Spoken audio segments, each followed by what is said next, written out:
Φθινόπωρο γύρω στα 200 γραμμάρια το στρέμμα, και όταν την άνοιξη κυριαρχεί στο τριφύλι να βάζετε σε σειρές επάνω φυταριές ή σπόρους. Αυτός είναι πιο επαγγελματικός τρόπος παραγωγής λαχανικών. Ο τρίτος τρόπος που συνιστώ σε άγωνα εδάφη, σε αβαθή εδάφη, πέστε ότι έχετε ένα χώμα όλο πέτρα. Πέτρα διαπέρατη από κάτω, έτσι, όχι πετραδάκια. Και θέλετε να καλλιεργήσετε λαχανικά και να βγάλετε μια παραγωγή για την οικογένειά σας. Και το έδαφος είναι μόνο 5 πόντους. Εκεί όλα τα λαχανικά θα γίνουν φτωχά πολύ σε απόδοση. Σε αυτή την περίπτωση κάνουμε αυτό που βλέπετε, που είναι τα σαμάρια. Αν θα μπείτε στο διαδίκτυο, τα λένε raised beds, περιψωμένα κρεβάτια, έτσι. Είναι μια τεχνική που εφαρμόζαν οι Ίνκας. Οι Ίνκας κάνανε και 50 εκατοστά σαμάρια ύψος. Την εφαρμόζαν οι Κινέζοι, πολλοί λαοί ανά τον πλανήτη. Γιατί τι συμβαίνει με αυτά τα σαμάρια? Τα βλέπουμε όλοι. Αυτό και αυτό, έτσι. Κάνουμε αυλάκια και μαζεύουμε το χώμα δεξιά και αριστερά. Πρώτον, το έδαφος, αυτό παραμένει αφράτο εσαΐ. Βέβαια είπαμε φυσική καλλιέργεια δεν σκάβουμε, δεν τζαπίζουμε, έτσι. Αυτή τη δράση την κάνουμε μόνο μια φορά και μετά για 30-40 χρόνια δεν τα ξαναπειράζουμε. Δεν τα σκάβουμε, δεν τα τσαπίζουμε, δεν τα κάνουμε τίποτα πολύ. Προσπαθούμε να πετύχουμε τη συνεχή διαδοχή των φυτών, ούτως ώστε το χώμα να κρατιέται πάντοτε αφράτο, να έχουμε πολλές παραγωγές. Τι συμβαίνει σε αυτά τα σαμάρια? Έχουν μεγαλύτερο βάθος για τα λαχανικά. Δηλαδή εκεί και λαχανικά του τύπου πατάτα, καρότα έχουν αφράτο, βαθύ έδαφος για να αναπτυχθούν καλά. Και όλα τα άλλα, τα φυλλώδη λαχανικά, σπανάκια, σέσκουλα κτλ. Άρα έχουμε ένα βαθύ αφράτο έδαφος που σιγά σιγά γίνεται όλα και πιο γόνιμο. Όταν σπέρνουμε εδώ, τι λείπει? Λείπει το άχυρο. Σπήρανε, αλλά δεν καλύψαν με άχυρο όλη την επιφάνεια. Βάζουμε λοιπόν ένα καλό στρώμα με άχυρο σε όλη την επιφάνεια. Αλλά είτε άχυρο βάλουμε, είτε χόρτο κομμένο βάλουμε, κοιτάζουμε να μην έχει σπόρια καθόλου. Γιατί αυτά τα σπόρια θα βγουν και θα έχουμε πάλι αγριόχαρτο. Να είναι καθαρό άχυρο. Να είναι χόρτο κομμένο από φυτά που βγαίνουν γύρω-γύρω, χωρίς σπόρια όρημα. Αν είναι άγουρα, εντάξει. Με αυτόν τον τρόπο λοιπόν μπορούμε να κρατήσουμε αφράτατα το έδαφος για πάντα. Επίσης το έδαφος προστατεύεται από τις ακραίες θερμοκρασίες του καλοκαιριού και του χειμώνα. Παχύστρωμα άχυρο. Εάν σπείρουμε και βάλουμε ένα παχύστρωμα άχυρο, βγαίνουν πιο γρήγορα οι σπόροι. Αλλά εκεί πάμε συχνά πυκνά και αν αρχίσουν και βλασταίνουν τα σπόρια μας, λίγο το αραιώνουμε για να βγουν εύκολα. Έτσι. Ούτε πολύ παχύ λοιπόν, ούτε πολύ αραιό. Και αν σπείρουμε παχύ, κοιτάζουμε να τα αραιώσουμε στη συνέχεια. Αυτό λοιπόν τα σαμάρια δεν τα σηκώνουμε πάνω από 20 εκατοστά στην Ελλάδα. Γιατί τι γίνεται? Στα πλάγια σιγά σιγά εκτίθεται στον ήλιο και στον αέρα και τσιμεντώνουν. Καλό λοιπόν μέχρι 15-20 εκατοστά να τα σηκώνουμε και να τα αφήνουμε εκεί. Και κάνουμε αυτή τη συνεχή διαδοχή των φυτών.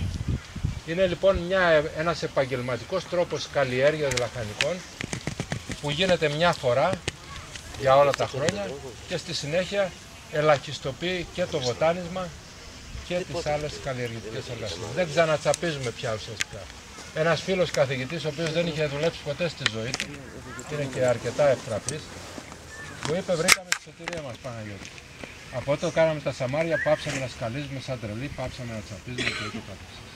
Είναι λοιπόν μια επαγγελματική καλλιέργεια λαχανικών και επίσης για μια οικογενειακή μορφή καλλιέργειας, μια πολύ παραγωγική μορφή λαχανέκι. Τα υπερυψωμένα σαμάρια λοιπόν είναι μια λύση που προτείνουμε απανταχού της Ελλάδας όπου ταξιδεύουμε και σιγά σιγά άρχισαν να απλώνουν. Άλλος τρόπος είναι αυτό που κάνανε. Κάνουν ένα ξύλινο τυχείο και το γεμίζουν με χώμα. Οπότε και τα πλαϊνά τυχώματα δεν εκτίθενται, αλλά αυτό απαιτεί ξυλία, δαπάνες, εκτός αν έχετε ξύλο παλιό, άχρηστο και το κάνετε με αυτόν τον τρόπο και προχωρείτε. Λοιπόν, αυτό λοιπόν είναι ένας τρόπος για να κάνετε καλής ποιότητας λαχανικά και γίνεται με πιο άλλο τρόπο. Μπορείτε να φέρετε μια τσάπα.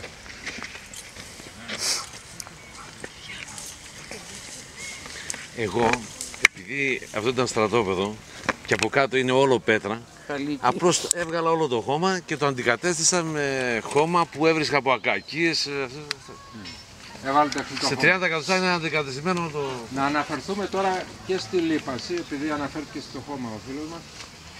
Το φιλόχωμα από το δάσος είναι μια πολύ καλή πηγή. Καλό για μας, κακό για το δάσος που του παίρνουμε τη φιλόχωμα. Εγώ κάθε φορά παίρνω φιλόχωμα από το δάσος, γιατί έχω ένα πολύ άγωνο κομμάτι στο κέντρο φυσικής καλλιέργειας που βάζουμε λαχανικά, αισθάνομαι άβολα. Γιατί κλέβω τη φύση, αλλά σπέρνουμε και όλα στα βουνά για να τις ξαναδώσουμε. Αυτή η τσάπα δεν είναι καλή. Έτσι. Είναι πολύ φαρδιά, δεν κάνει καλό αυλάκι. Καλό είναι να παίρνετε μια ορθογώνιο παραλληλόγραμμο. Μια και μιλάμε για εργαλεία, μην παίρνετε ποτέ εργαλεία που είναι ελαφριά.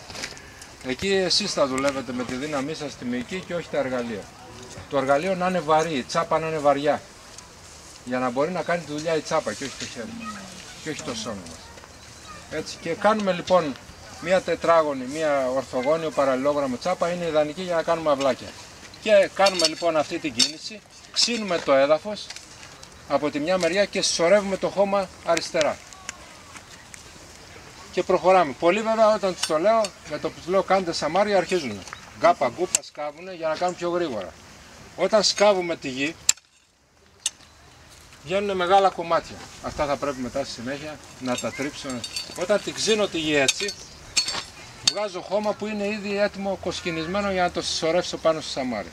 Από την άλλη μεριά πάλι κάνω μια αυλακιά και συσσωρεύω το χώμα από την άλλη μεριά. Και σιγά σιγά γίνεται το υπερυψωμένο σαμάρι. Αυτά τα αυλάκια μπορούν να επικοινωνούν μεταξύ τους, ούτως ώστε όταν ποτίζω με λάστιχο να πάει από το ένα αυλάκι και στο άλλο. Αλλά εδώ θέλει ένα απολύτως επίπεδο έδαφος, γιατί αν είναι και κλειμένο, καταλαβαίνετε ότι θα ποτίζονται πολύ τα χαμηλά και τα ψηλά θα μένουν απότιτοι. Θα δημιουργούνται αρνητικές συνθήκες. Εκεί βέβαια μπορείτε να κάνετε σαμάρια κατά της ισοϊψής αν είναι πλαγιά. Να τα κάνετε σε επίπεδα διαφορετικά. Έτσι.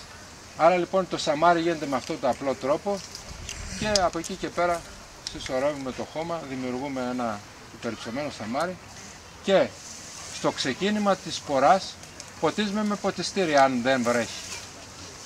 Όταν μεγαλώσει τα φυτά μπορούμε να ποτίσουμε και τα αυλάκια. Αν θέλουμε μπορούμε να βάλουμε μπεκάκια με όλους τους περιορισμούς που είπαμε. Για όσους δεν ήταν εδώ είπαμε, τα μπεκάκια δεν είναι τα καλύτερα για τα φυτά μας.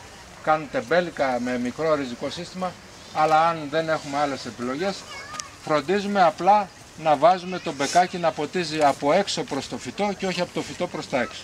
Για να μην δημιουργούνται πολύ ευνοϊκές συνθήκες υγρασίας στο λαιμό του φυτού και δηλαδή όταν ποτίζω αυτά τα μαρούλια εδώ, δεν κινδυνεύω ποτέ να σαπίσουν, ενώ αν τα ποτίζω εδώ, τότε έχουν πρόβλημα. Επίσης τα υπερυψωμένα σαμάρια να είναι απολύτως επίπεδα, γιατί όπου κάνει λακκουβίτσα, νεροκρατάει και εκεί τα φυτά θα σαπίζουν. Θα έχετε ίσως προσέξει γκαζόν που κυτρινίζει σε κάποια σημεία, γιατί δεν έγινε καλά το ίσιωμα και εκεί που έγινε λακκουβίτσες νεροκρατάει και σαπίζει τον γκαζόν. Το ίδιο λοιπόν μπορεί να συμβεί και με τα φυτά μας αυτά. Λοιπόν, έχετε κάποια ερώτηση πάνω σε αυτά? Άρα εκείνο το σαμάρι το μεγάλο είναι για τη σπορά για να βγάλουμε φυτόριο να δημιουργήσουμε? Όχι, όχι. Είναι για να καλλιεργήσουμε. Και οι δύο μορφές είναι για καλλιέργεια. Και αυτή με τις... Ναι, αλλά αυτό είναι... Αυτό τι έχουν κάνει? Έχουν κάνει σαμαράκια μικρά και στη μέση λακκούβες. Αυτές οι λακκούβες έχουν πρόβλημα. Κρατάμε περισσότερο υγρασία, είναι λάθος. Εδώ επίσης τώρα τι θα γίνει? Μόλις κάνει πολύ κρύο και δεν βρέχει καθόλου, αυτό το χώμα θα μπαρουτιάσει. Θα γίνει σκληρό. Θα έπρεπε οπωσδήποτε να βάλουν άχυρο κομμένο ή κόρτο κομμένο για να καλύψουν αυτό. Έτσι θα ποτίζουν και πολύ λιγότερο, θα κρατιέται πολλά αφράτο το έδαφος, θα έχει σκουλίκια πολλά περισσότερα και επιπλέον από τη στιγμή που θα ποτίζουμε λιγότερο θα κάνουμε νοστιμότερα λαχανικά και πιο ανθεκτικά στον χρόνο. Λέχθηκε χθες από βιοκαλλιεργητές και το σχολιάζαμε ότι οι ποικιλίες μαλακώνουν εύκολα οι ντομάτες. Είναι λάθος. Κάνουν λάθος τεχνική. Οι ποικιλίες κρατάγανε και εβδομάδες εκτός ψυγείου χωρίς να μαλακώνουν.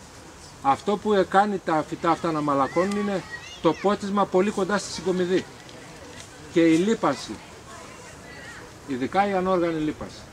Όταν τα αφήσετε να στεγνώσουν τα φυτά σας πριν μαζέψετε, ποτίζετε την ντομάτα και μετά από 3 μέρες μαζεύετε, όχι ποτίζετε και μετά από 1 μέρα μαζεύετε, γιατί αυτός ο καρπός είναι νερουλός και χαλάει αμέσως. Το ίδιο σημαίνει και για το μαρούλι και οτιδήποτε. Και εδώ οι βιοκαλλιεργητές την πατάνε. Γιατί? Γιατί θέλουν και αυτοί παρασυρμένοι από τους καταναλωτές που ζητάνε μεγάλο καρπό να δώσει μεγάλο καρπό. Και δώσει το οργανικό λίπασμα, δώσει το νερό. Αλλά αυτό το νερουλό φυτό δεν αντέχει στον χρόνο. Όσο πιο πολλά ζάχαρα έχει το φυτό, όσο πιο πολύ στεγνό είναι ο καρπός ή το λαχανικό, τόσο πιο πολύ θα συντηρηθεί. Δεν είχαμε ψυγεία παλιά και κρατάγανε εβδομάδες. Λοιπόν. Τα σαμάρια πόσο φαρδιά πρέπει να είναι? Μέχρι 1 και 20, 1 και 40 το πολύ. Για να μπορείς να δουλέψεις χωρίς να πατάς. Δεν πατάς πια στα σαμάρια, έτσι. Δεν πατάμε ποτέ στα σαμάρια. Μένουν αιωνίως αφράτα. Με την προϋπόθεση ότι θα διαδέχονται η καλλιέργεια σε μία την άλλη. Εδώ σε αυτό το σημείο είχα τις ντομάτες και αντί για εδαφοκάλυψη για αυτό, η διάμεσα είχα μαρούλια. Το μαρούλι ψηλά και η ντοματιά πήγαινε κάτω η ρίζα. Οπότε είχα και μαρούλια, δηλαδή η εδαφοκάλυψη και αργότερα. Αλλά για το έδαφος είναι αρνητικό αυτό που λες. Γιατί τώρα έβαλες στις ντομάτες, έβαλες λάχανα πάλι, μπρόκολα, κουνουπίδια, μαρούλια. Αυτά είναι πάλι εξαντλητικά για το έδαφος. Πάλι το εμπλούτησε όμως. Το εμπλουτίζει τεχνητά από έξω. Ναι. Η διαφορά είναι να εμπλουτίζεται με τις ίδιες καλλιέργειές μας. Αυτό θα είναι το ιδανικό. Αν υπάρχει κοπριά, να ξέρετε τώρα να αναφερθώ και στο κεφάλαιο λίπανση, είτε λίπανση με λιπάσματα, εντάξει τα είπαμε ότι δεν τη χρησιμοποιούμε, είναι λάθος, γιατί κάνει ευαίσθητα φυτά στις αρρώστιες κτλ. Για την εξάρτηση αγορές κτλ. Η κοπριά έχει πρόβλημα με τα αγριόχορτα, έχει πολλά σπόρια μέσα, βάζει βάλει αγριάδες. Πρέπει να είναι καλά χωνεμένη επίσης. Από τα είδη της κοπριάς η πιο δυνατή είναι η περιστερίσια. Βέβαια είναι λίγο